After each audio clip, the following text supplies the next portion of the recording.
queridíssimos seres humanos da internet. No vídeo de hoje, eu resolvi trazer a continuação daquele meu quadro que eu trago livros clássicos para te convencer a ler.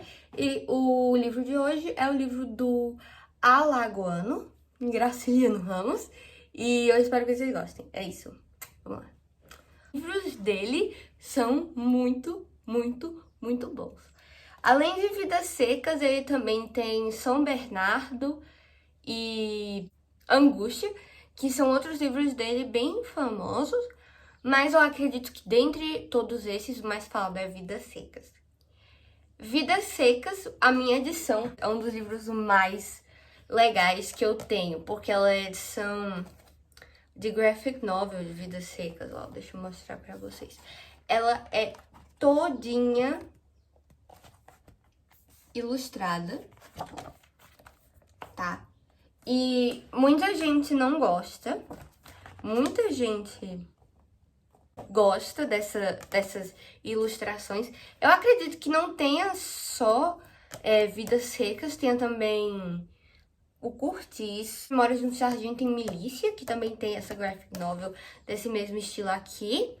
Mas eu encorajo vocês a darem uma conferida, é bem legal, a leitura é mais dinâmica, tanto que eu terminei a leitura muito rápido, apesar de Vidas Secas ser um livro bem rapidinho de você ler, mesmo a versão, tipo, totalmente em prosa, sem nenhuma imagem,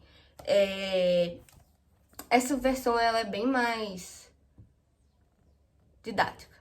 Inclusive, eu li, acho que em uma tarde, mais ou menos. Agora eu vou dar uma contextualizada sobre Graciliano Ramos. Ele nasceu dia 27 de outubro de 1892. Ele é, como eu já falei, alagoano. E ele era prefeito de uma cidade. Ele foi preso, saiu da prisão. Ele foi pro Rio de Janeiro, escreveu um pouco lá. E depois disso ele também escreveu... foi mais ou menos ali que ele escreveu São Bernardo e Vidas Secas, que são livros conceituados dele. Então, Vidas Secas, muita gente sabe disso. Ele era pra ser um livro de contos, que na verdade a editora falou, Graciliano, manda alguma coisa aí. Ele acabou mandando Vidas Secas. Tanto que se você começar a ler Vidas Secas de trás pra frente, ou de frente pra trás, ou no meio e voltar pra frente e pra trás, a história vai ter sentido, porque ela não segue uma ordem cronológica. São literalmente vários episódios da família que você consegue entender, mesmo que você leia sem ser na ordem que estão colocados aqui, o que torna a leitura mais dinâmica de maneira geral. Então, a história é baseada em 5 personagens principais.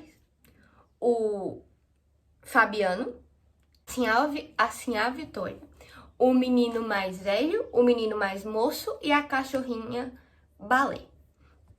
Tá, então é mais ou menos o seguinte. Lá em Alagoas estava tendo uma seca, então os 5 personagens principais tiveram que deixar a fazenda onde eles moravam para procurar a terra. E é basicamente isso, né? Terra para plantar, algum lugar que eles possam sobreviver. Literalmente, qualquer local que dê para ter uma sobrevivência básica, fonte de sustento, enfim. Então, a história é basicamente essa. São os desafios da família de imigrantes, são acontecimentos na vida de uma família pobre, enfim. Então, o livro ele é muito marcado pela...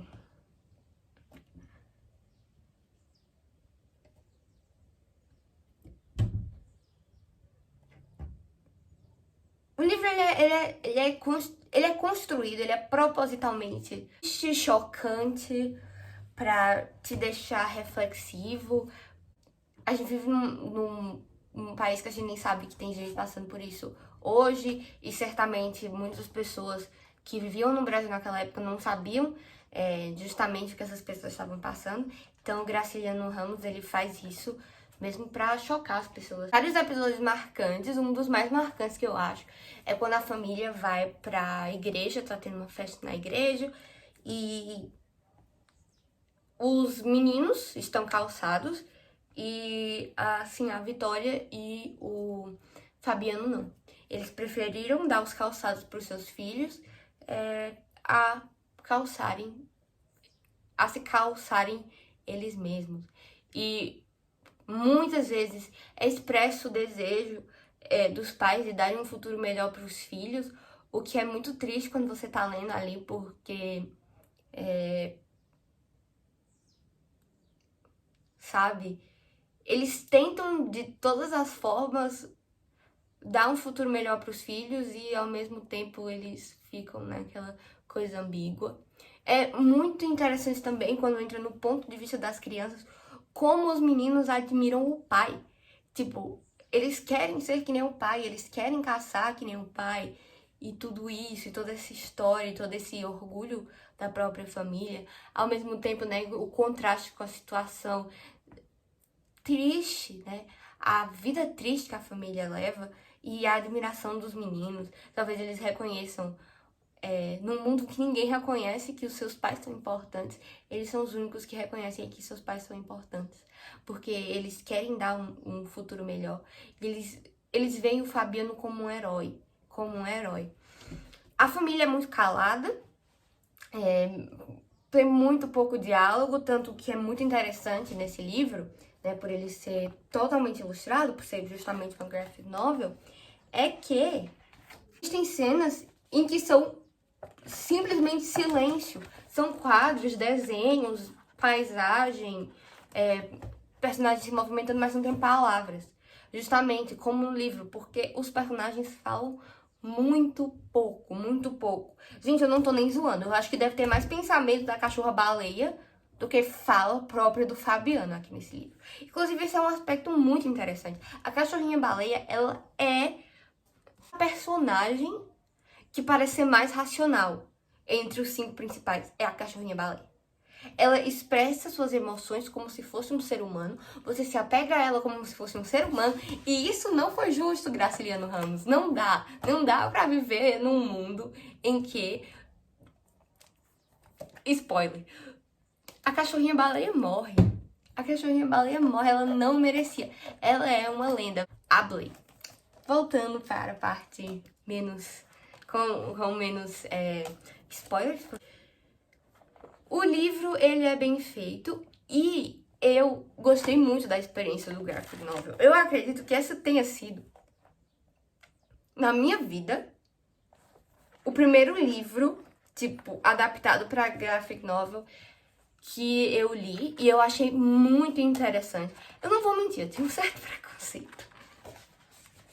Porque eu achava assim que ia tirar a originalidade da história, iria adicionar elementos, iria estragar a minha imaginação, no sentido de eu não teria a liberdade de imaginar os próprios personagens, porque estão ali em graphic novel.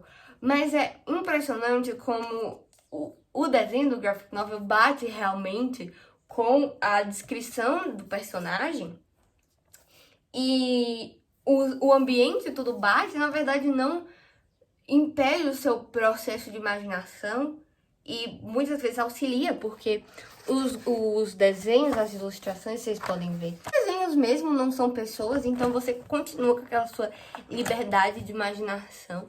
Eu achei muito bem feito, muito legal, e eu recomendo vocês lerem tanto o livro Vidas Secas mesmo, como vocês lerem, comprarem os graphic novels, que também são muito legais. Eu estou até pensando em comprar mais graphic novels, porque eu amei demais a experiência, gente.